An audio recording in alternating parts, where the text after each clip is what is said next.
Assalamualaikum warahmatullahi wabarakatuh. Perkenalkan, nama saya Masud Faiz Budiman dari Prodi KKO kelas B dengan NIM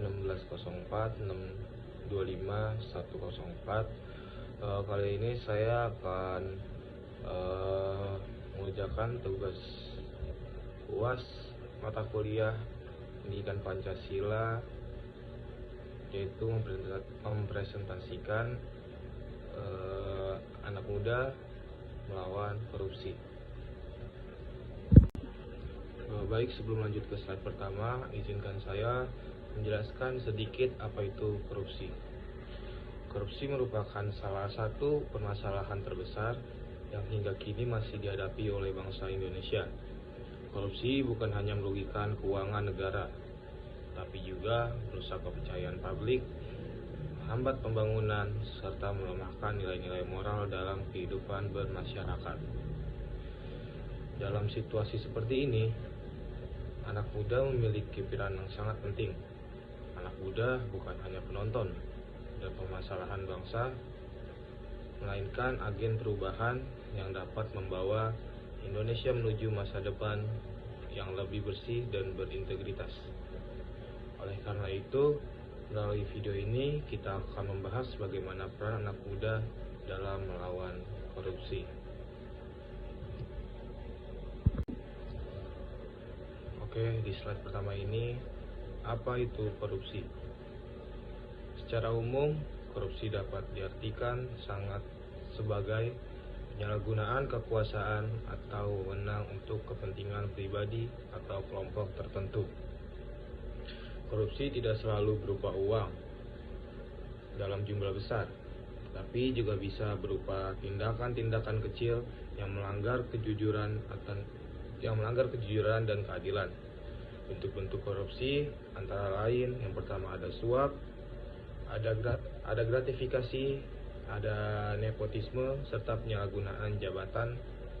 Suap terjadi ketika seorang memberikan imbalan agar mendapatkan keuntungan tertentu. Gratifikasi adalah pemberian hadiah yang berkaitan dengan jabatan. Nepotisme terjadi ketika seseorang lebih mengutamakan keluarga atau kerabat tanpa mempertimbangkan kemampuannya sendiri. Semua bentuk ini sama merusak tatanan sosial dan hukum. Jadi di sini itu korupsi itu tidak hanya berupa uang yang seperti kita lihat di berita-berita. Kan banyak sekali pemerintah itu kalau korupsi itu berupa uang yang jumlahnya sangat banyak yang dapat merugikan negara dan masyarakat Indonesia. Korupsi dapat terjadi di berbagai sektor kehidupan, termasuk pendidikan, pemerintahan, dan dunia usaha. Bahkan dalam kehidupan sehari-hari, perilaku tidak jujur seperti menyontek atau memanipulasi data juga merupakan bibit dari tindakan korupsi. Jadi jangan salah, ketika dari kecil kalian sudah belajar menyontek atau manipulasi data, itu adalah bibit kalian ke depannya. Oke, di slide selanjutnya yaitu dampak korupsi bagi bangsa. Korupsi menimbulkan dampak yang sangat luas. Pertama, korupsi menyebabkan kerugian keuangan negara. Uang yang seharusnya digunakan untuk membangun sekolah, rumah sakit, dan fasilitas umum justru disalahgunakan oleh orang yang tidak memiliki akal untuk kepentingan pribadi. Yang kedua, korupsi menghambat pembangunan. Banyak proyek pembangunan di Indonesia yang tidak berjalan dengan sesuai rencananya karena dana dikorupsi oleh para pemerintah, sehingga kualitas dan hasilnya sangat buruk dan tidak bertahan lama. Yang ketiga, korupsi memperlebar kesenjangan sosial. Masyarakat kecil menjadi korban, sementara pelaku korupsi hidup dalam kemewahan. Hal ini menciptakan ketidakadilan sosial. Seperti yang kita lihat, banyak sekali masyarakat Indonesia di luar sana yang masih banyak kesulitan atau kesusahan dalam ekonomi mereka.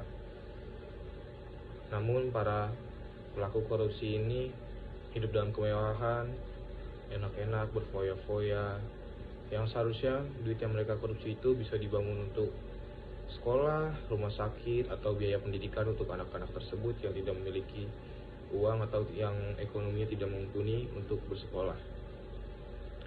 Selain itu, korupsi juga rusak moral generasi muda. Jika korupsi terus terjadi dan dianggap sebagai hal biasa, anak muda akan kehilangan teladan dan bisa menganggap bahwa kejujuran tidak lagi penting. Segitu bahayanya korupsi bagi generasi muda. Di slide selanjutnya yaitu mengapa korupsi sulit diberantas.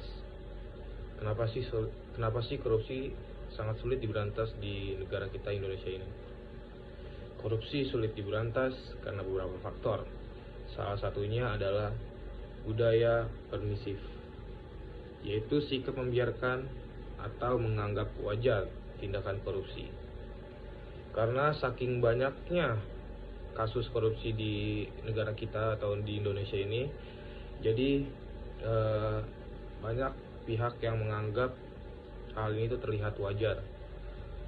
Itulah kenapa korupsi sulit diberantas di Indonesia. Banyak orang berpikir bahwa korupsi sudah menjadi kebiasaan yang sulit diubah. Faktor lainnya adalah kurangnya keteladanan dari pemimpin. Ketika tokoh publik yang seharusnya panutan justru terlibat korupsi, kepercayaan masyarakat pun menurun. Selain itu, lemahnya integritas pribadi dan minimnya pendidikan anti korupsi sejak dini.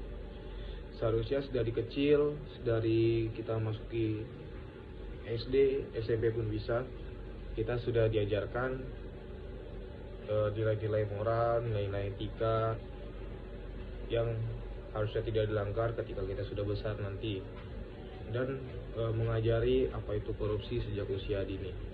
Karena sebegitu berbahayanya korupsi ketika sudah dilakukan.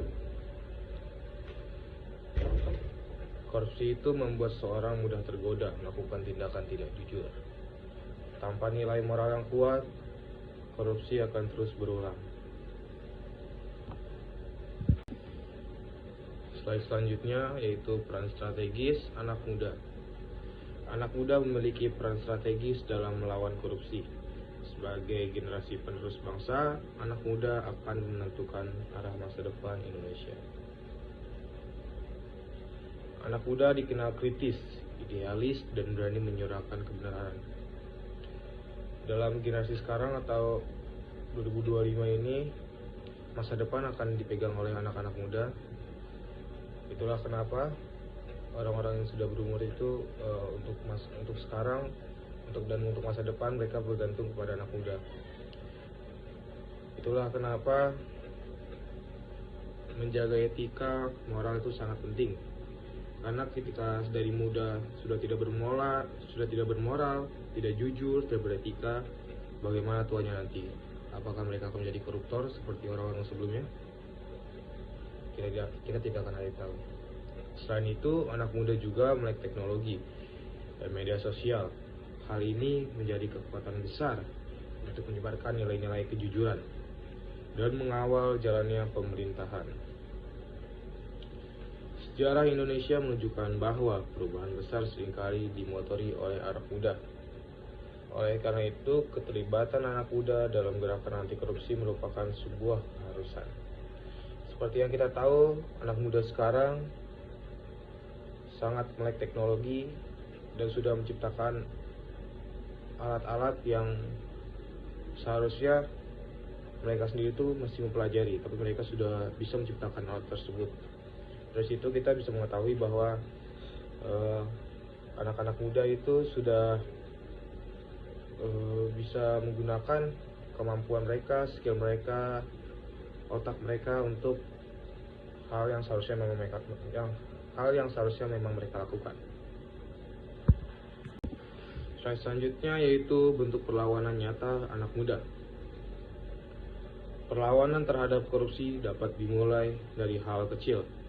Anak muda dapat membiasakan diri bersikap jujur, misalnya dengan tidak menyontek, tidak memanipulasi data, dan tidak melakukan kecurangan dalam bentuk apapun. Seperti yang kita tahu, mencontek itu seperti sudah hal yang biasa, sudah dianggap hal kecil, dan bahkan ada yang menganggapnya wajar. Padahal, jika itu dilakukan terus-menerus dan menjadi kebiasaan, itu akan berbahaya bagi dirinya sendiri. Itu akan menjadi kebiasaan buruk ketika mereka dewasa. Dulu seperti biasa saja, hanya melihat jawaban, tapi kita tidak tahu. Saat mereka dewasa nanti, mereka akan melakukan kecurangan apa lagi, berawal dari hal menyontek atau hal yang kecil. Dalam organisasi sekolah, kampus, atau komunitas, anak muda harus bersikap transparan dan bertanggung jawab dalam mengelola dana dan kegiatan. Selain itu, anak muda juga harus berani berkata tidak terhadap segala bentuk suap dan kecurangan. Kita sebagai anak muda, ketika melakukan sesuatu atau melakukan hal yang berhubungan dengan bisa orang menyuap kita, dan ketika hal itu terjadi ada orang yang menyuap kita harus berani berkata tidak. Karena kita tahu diri kita itu sudah dewasa, kita sudah bisa berpikir mana yang baik, mana yang buruk, mana yang benar, dan mana yang salah. Jika menemukan praktik tidak jujur, anak muda diharapkan tidak diam, tetap berani melaporkan sesuai dengan aturan yang berlaku. Dengan menjadi teladan, anak muda dapat memberikan pengaruh yang positif bagi lingkungan sekitarnya. Sepenting itu bersikap jujur. Di slide ini kita membahas peran pendidikan dan media sosial. Pendidikan anti korupsi memiliki peran yang penting dalam pembentukan karakter generasi muda. Nilai-nilai seperti kejujuran, tanggung jawab, disiplin, kepedulian, dan keberanian harus ditanamkan sejak dini, baik di sekolah, kampus, maupun keluarga. Jadi sedari kecil kita harus menanamkan nilai-nilai seperti yang saya sebutkan tadi. Yang pertama kejujuran, tanggung jawab, disiplin, dan kepedulian, dan juga keberanian. Hal itu harus ditanamkan sedari kecil, tidak harus menunggu remaja, tidak harus menunggu dewasa untuk mengerti hal tersebut. Karena sedari kecil pun kita sudah bisa mengajarkan pada anak-anak usia dini apa itu arti nilai kejujuran, apa itu arti tanggung jawab, apa itu arti disiplin, apa itu arti kepedulian, dan apa itu arti keberanian. Selain pendidikan formal, media sosial juga dapat dimanfaatkan sebagai alat perlawanan terhadap korupsi. Anak muda dapat membuat konten edukatif, kampanye digital, dan kritik konstruktif yang mendorong transparansi dan keadilan. Dengan media sosial, kita bisa menyuarakan pendapat kita. Kita bisa memprotes tindak-tindak korupsi yang mereka lakukan. Dengan kita bisa membuat poster atau membuat konten-konten edukatif untuk masyarakat, untuk bersuara juga, dan untuk berani memprotes oleh pemerintah yang melakukan tindakan korupsi. Kita bisa bersuara melalui media sosial. Media sosial memiliki jangkauan yang sangat luas, sehingga peran positif tentang anti korupsi dapat menyebar dengan cepat dan memberikan dampak yang sangat besar. Baik, sebagai penutup presentasi saya pada hari ini, perlu kita sadari bahwa korupsi bukan hanya kejahatan hukum, tetapi juga kejahatan moral. Melawan korupsi berarti menjaga masa depan bangsa. Kita harus berani bersuara, kita harus berani protes. Jangan diam, karena jika kita diam terus, ini akan menjadi hal yang wajar dan akan makin sulit diberantas untuk kedepannya. Anak muda harus berani memilih jalan kejujuran meskipun penuh tantangan. Dengan integritas, keberanian, dan konsistensi, anak muda dapat menjadi kekuatan utama dalam mewujudkan Indonesia yang lebih bersih dan bebas dari korupsi.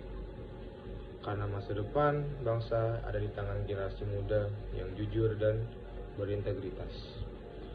Kurang lebihnya mohon maaf. Maaf jika ada salah kata atau salah perbuatan pada presentasi saya pada hari ini. Terima kasih. Assalamualaikum warahmatullahi wabarakatuh.